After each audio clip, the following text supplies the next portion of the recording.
Hey there, this is the one Boom, and I thought I'd start a video off like that again, and to be honest, I'm not really a fan. I think I'm actually gonna restart the video here and just put up the text. Ranking up or leveling up is an integral part of Call of Duty's multiplayer, and it's a big reason why a lot of people play it. There's a large percentage of people that don't even go for the first prestige, because they don't like to lose all their stuff, and they're filthy casuals and shouldn't be respected as people. But no, I get it, not everybody has time to go for 10th prestige, and also, who wants to lose all of their unlocked weapons? In modern Call of Duties, it's kind of almost just a celebratory thing when you prestige. You basically keep everything, your weapon ranks and your camos and everything really, except for the stuff that's directly tied to main level. So basically you just start out with starter perks, but you know, after about 5 prestiges or 4 prestiges, you've probably permanently unlocked your favorite perks and gun, and it's really not that big a deal anymore. Black Ops 3 especially for me, it didn't feel worthwhile to prestige at all. I mean, I did it because I like getting to high prestiges, but at the same time, whatever. After the 5th prestige, I had all my favorite stuff permanently unlocked, and so it was just kind of a thing. You don't have to unlock pro perks in Black Ops 3 or any really modern COD at all. And so I'd prestige, make a couple of classes with the stuff I permanently unlocked, and then just go from there and just casually play until the next prestige. And it wasn't a big deal. That's what I'm trying to say. I'm using a lot of words to say a very simple thing. That's how YouTubers get to the 10-minute mark, which I actually kind of hope this video doesn't do. But in Modern Warfare 3, it was different. And in Infinite Warfare, they did something amazing. See, leveling up might not be a big deal to you, and you might not have time or the interest in prestiging, and that's fine. The thing is, there's dedicated hardcore Call of Duty players. It's shocking, right? But really, they need to be rewarded. I mean, it's not like you should keep leveling incentives out of your game because some people aren't going to level up. No, you cater to everybody as much as you can, but you need to do a little extra for your long-time players that are willing to put hours upon hours into your game. So in the majority of modern Call of Duties, you just kind of pick the things you like and you permanently unlock them, and then after about 4 or 5 prestiges, you're pretty much set with a couple of good guns and perk setups, and you're not really sacrificing much at that point. What I goddamn love about Modern Warfare 3 is that you lose everything when you prestige. It's annoying as fuck, but that's a good thing. You see, when you walk into a lobby and someone's max prestige in a modern Call of Duty, I don't really care. It just means you've played a lot. I mean, yeah, that means you've played a lot, and playtime equals experience, and if that experience is worthwhile, it's also giving you game sense, accuracy, and an understanding of the game in general. And you might be a harder opponent if you're a max prestiger. But there's something about Modern Warfare 3 taking everything away from you. Your pro perks, your gun attachments, and your camos. And of course, everything tied to basic leveling, so the perks themselves and the guns themselves. Not including lethal and tactical equipment. Wait, I don't know why I do that. I just included lethal and tactical equipment into that list of things that get reset. And yes, you can permanently unlock items in Modern Warfare 3, but you still have to, let's say if you pick the ACR, you still have to level up the ACR. Like, you don't just get the ACR with Focus and Suppressor and have Assassin Pro and Stalker Pro and Scavenger Pro and have a really good streak going class. No, you lose everything. So if you see somebody that's prestige, that means they've lost everything over and over and over again. This is a goddamn status symbol. This means somebody had to go through several matches without important things like the focus proficiency, the kick proficiency, maybe their favorite gun if they didn't permanently unlock it yet, but likely they have. They don't get Scavenger Pro right off the bat. That's going to take a couple matches. They might not have Dead Silence, and if they do, I don't think they have Dead Silence Pro. So in order to have the most amount of permanent unlocks that really matter, it's going to take a long time, and on top of that, you're still not going to keep everything. Before you type it, I already know. I see why people don't like this system. It's annoying. In fact, when Modern Warfare 3 became backwards compatible on Xbox, I prestiged because I'm an idiot. So I prestiged and lost fucking everything, and I had to start from scratch. I didn't have kick, I didn't have focus on my favorite guns. I was mad. But it was cool. You see, to permanently unlock something, you need to use a prestige token.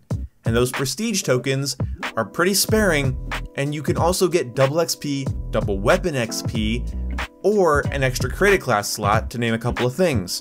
And that's pretty cool. There's like a little economy to it. You actually have to decide whether or not you want to permanently unlock your favorite gun, or maybe buy double XP towards the last couple of levels of that prestige to make them go by faster. Which, by the way, if you did that right now in Modern Warfare 3, you get quadruple XP for 2 hours of in-game time, and that's no small thing. So when you see a max prestiger in some Call of Duties, you just don't really care, at least I don't. But with Modern Warfare 3, and I know other Call of Duties had similarly punishing prestige systems, Modern Warfare 3 to me really meant something to see a max prestiger. Because you really had to go through some shit through every prestige. Worst of all, you don't even get to keep your gold camo until you get your gun back up to level 31. And that's just a little bit of insult to injury. You don't even get to keep your aesthetics like reticules and camos. It's really a reset. You feel like you're playing the game again for the first time. It even resets some of your challenges. So, Infinite Warfare, everybody's favorite Call of Duty game.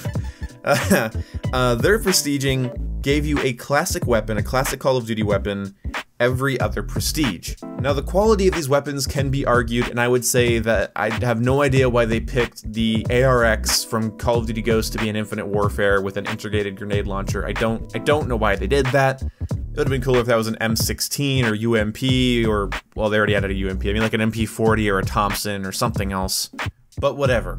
The cool thing is, despite what you think about the weapons themselves, prestiging wasn't just bragging rights. Prestiging was essential to growing your arsenal of weapons. So if you played a lot of Infinite Warfare, you had more guns than people that didn't.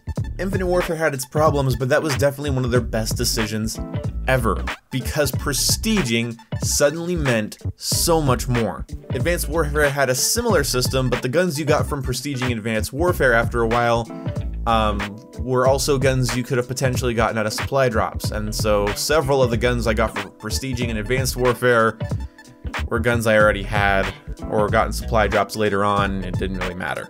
But hey, in Black Ops 3, if you get to really crazy high levels, you get prestige icons from other Call of Duty games, so if that doesn't make you want to level up for hours, I don't know what will.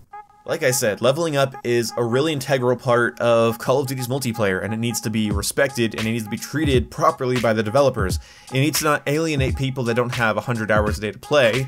That's a weird sentence. It needs to not alienate people that don't have all day to play or don't want to put 100 plus hours into it, but it also needs to benefit the players that put in the 100 hours. They put in the, 24 days playtime. So with Black Ops 4, despite all of the weird business practices I've already complained about, talking strictly about gameplay, balance, and progression here, Black Ops needs some really good prestige rewards. If you make me want to prestige, I am more likely to sit and grind your game. Looking at you, COD World War II, what do I get for max prestige in your game? Fucking nothing. These RPG-like leveling aspects that Call of Duty introduced with Call of Duty 4 was phenomenal, and they need to be respected, because so many games have copied Call of Duty's level up progression and created class system since then. People like it, and it needs to be treated with a sense of respect. Customization, progression, class creation, challenges, leveling, some of those are the same things but with different words.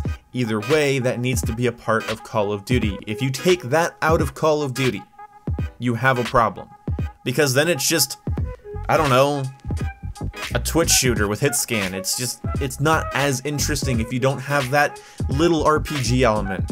One of the things that carries me through games like Witcher, Final Fantasy, or Kingdom Hearts, or Assassin's Creed Origins is the leveling.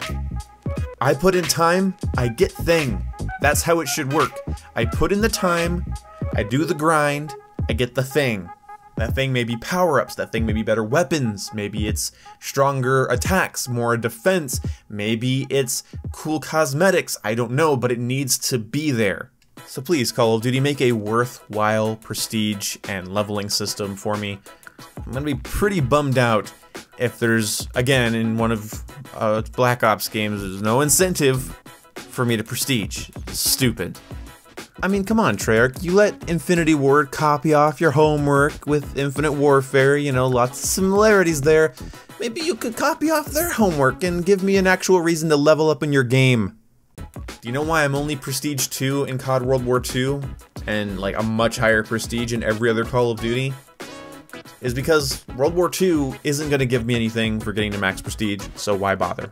So Treyarch, if you want a tip on how to do a good progression system, just charge people real money for contracts.